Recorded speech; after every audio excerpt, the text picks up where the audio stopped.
गिबियाव जों नायग्रोनो बिनि लकेसनफोरखौ होमबा जों डाइरेक्ट गुगल मेपाव नायखानि नोंथांमोना मिथिगौ नैबे बुहुमनि मान सावगारि मेप नैबे इन्डियानि महरखौथ' नोंथांमोना मिथिगौ बे इन्डियानिफ्राय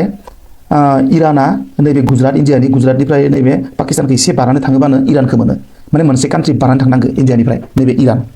ओमफ्राय इराननिफ्राय इजराइला नैबे गोजान मोननै मोनथामसो कान्ट्रि बारना थांनांगौ इराक नैबे लेबानन जर्डान ओरैबायदि बारना थांनांगौ ओमफ्राय इजराइल मोनो खिन्थु आसल इन्ट्रेस्टिं बाथ्राया जाहैबाय नैबे इरान दै गोसोआव लाखि बे इरान आरो दावहाया दा मादो जादों इरान आरो इउएसए जों जादोंना होमबा नैबे इरान नैबे इउएसए ओरैबायदि गोजान माने इराननिफ्राय माखासे कान्ट्रि बारनानै आटलान्टिक लैथोमाखौबो बारनानै थाङोबासो इउनाइटेड स्टेट्सखौ मोनो बे इउनाइटेड स्टेट्सआ बे नर्थ आमेरिका हादोरमानि सिङाव गोग्लैयो होमबा दावहाया नैबेजों आरो नैबेजों बेसेबां गोजान गोजानजों जालायदों खिन्थु गेजेराव दङ नैबे इजराइला बे इजराइलजों माने बे इउएसएजों लोगो नांनानै जइन माने एटाक खालामदों आरोखि दा इरानखौ होमबा आङो मोनसे बाथ्राखौ बुजायनो नाजायो नोंथांमोननो बे इरान आरो इजराइला मोनसे समाव बिराद लोगोसोमोन आरो गिबियाव थारमाने बे इजराइलजों इउएसएजों बिराद लोगोमोन बा इजराइलजों एसे गिदिर खालामना लाबोलाय नैबे इजराइलजों नैबे इउएसएजों लोगोमोन नालाय ओंखायनो लोगोनि लोगोजोंथ' लोगो जायो नङा होमबा ओंखायनो माने इउएसएजों इजराइलजों लोगो जानायनि थाखायनो इरानजोंबो लोगो जाहैबाय माने इरान इजराइल इउएसए मोनसे समाव बिराद लोगोमोन आरोखि माने इजराइलनि लोगो इरान ओमफ्राय इजराइलनि लोगो इउएसए लोगोनि लोगोजों गासिबो लोगो जालायबाय आरोखि गोसोआव लाखिखा नैबे इराना जाबाय शिया मुस्लिम डमिनेटेड कान्ट्रि जायो ओमफ्राय नैबे इजराइला खिन्थु जिउइश इहुदि डमिनेटेड कान्ट्रि बियो ओमफ्राय मिडल इस्टनि नैबे आरब कान्ट्रिफ्रा नैबे आरब कान्ट्रि होनना बुंबा नैबे येमेन अमन नैबे इउनाइटेड आरब एमारेट माने दुबाइ थानाया बे दुबाइ बेहरेन काटार कुवेत बेफोर गासैबो मिडल इस्ट कान्ट्रिफोरा माने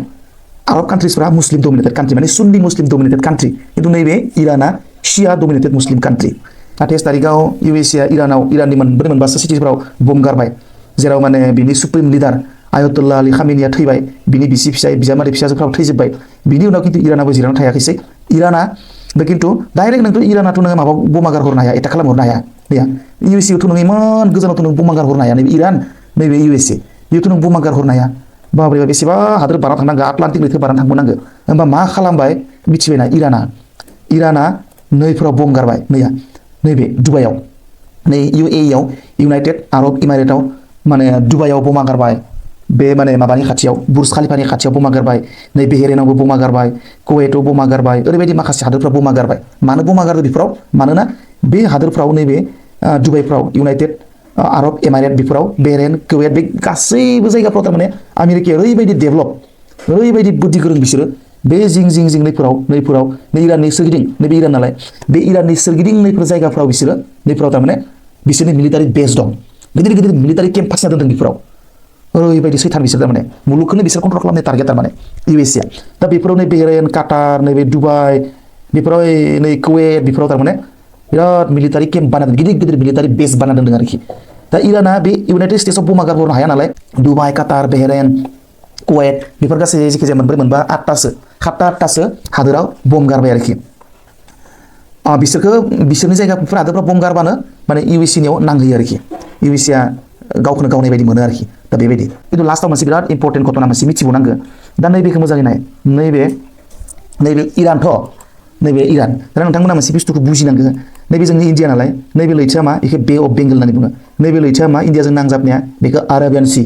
आरब लैथो नैबे जाबाय बे अफ बेंगल ओमफ्राय बेनि नैबे लैथोनि जिङाव नैबे गाल्फ अफ ओमान नैबेदि लैथो फिसा जालांनायखौ गाल्फ होननानै बुङो आरोखि ओमफ्राय नैबेबो गाल्फ अफ फार्सियान ओमफ्राय बे लैथो मोननैखौ कानेक्ट खालामदों नैबे फिसा गोदना बायदि नेर' पेस गुसेब जायगा आरो बे गुसेब जायगाखौनो बुङो स्ट्रेट होननानै बुङो आरो बे स्ट्रेटनि मुङानो जाबाय हरमुज स्ट्रेट एबा स्ट्रेट अफ हरमुज आरो बे हरमुज स्ट्रेटआ